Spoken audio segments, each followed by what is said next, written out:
اعوذ باللہ من الشیطان الرجیم بسم اللہ الرحمن الرحیم۔ نہج البلاغہ خطبہ نمبر 132۔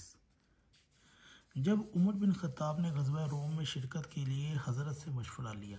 تو آپ نے فرمایا، اللہ نے دین والوں کی حدوں کو تقویت پہنچانے اور ان کے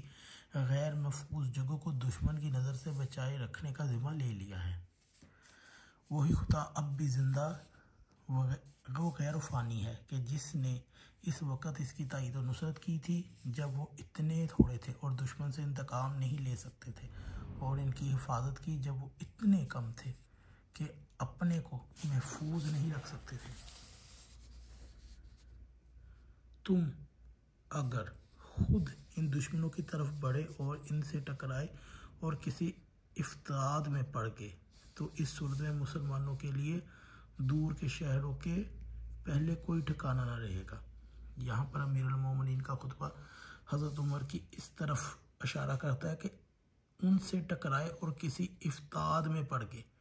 جیسے کہ بھاگ نکلے، جیسے کہ سابقہ جنگوں میں بھاگ جاتے تھے،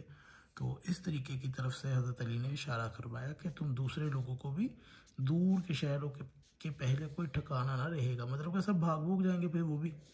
اور نہ تمہارے بعد کوئی ایسی پلٹنے کی جگہ ہوگی کہ اس کی طرف پلٹ کر آ سکیں۔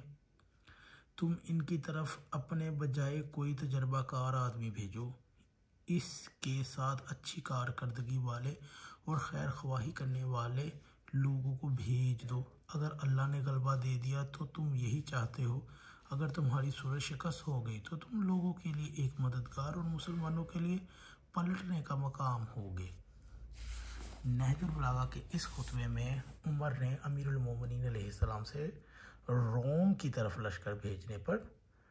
ایک ان سے یعنی کہ مشورہ لیا، تو حضرت علی علیہ السلام نے کیا فرمایا؟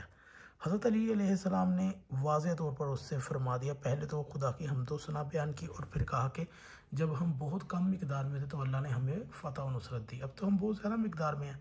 تو دوسری چیز یہ کہ تم خود یعنی کہ عمر کو روک دیا کہ تم خود نہ یہ والا کام کرنا کہ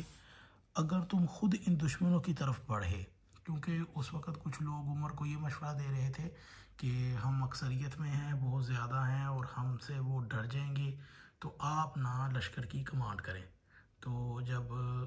یعنی کہ بعض ایسی روایات اہل سنت میں بھی آئی ہیں کہ جس کے اندر صحابہ کرام نے خط لکھا عمر کو کہ تم خود آؤ تو لشکر کا حوصلہ بڑھے گا، تو حضرت امیر المومنین سے مشورہ لیا تو انہوں نے فرمایا کہ اگر تم خود ان دشمنوں کی طرف بڑھے اور ان سے ٹکرائے اور کسی افتاد میں پڑ گئے تو اس صورت میں مسلمانوں کے لیے دور کے شہروں کے پہلے کوئی ٹھکانہ نہ رہے گا، مطلب کہ جب عمر ہی گیا تو دوسرے تو ویسے ہی بھاگ جائیں گے۔ تو یہ اشارہ تھا سابقہ امیر المومنین کا جنگوں کی طرف۔ آنے والی ویڈیو میں ہم اس خطبے کی تشریح کر کے آپ کو بتائیں گے۔ اگر آپ کو یہ ویڈیو اچھی لگے تو اسے ضرور شیئر کیجیے گا۔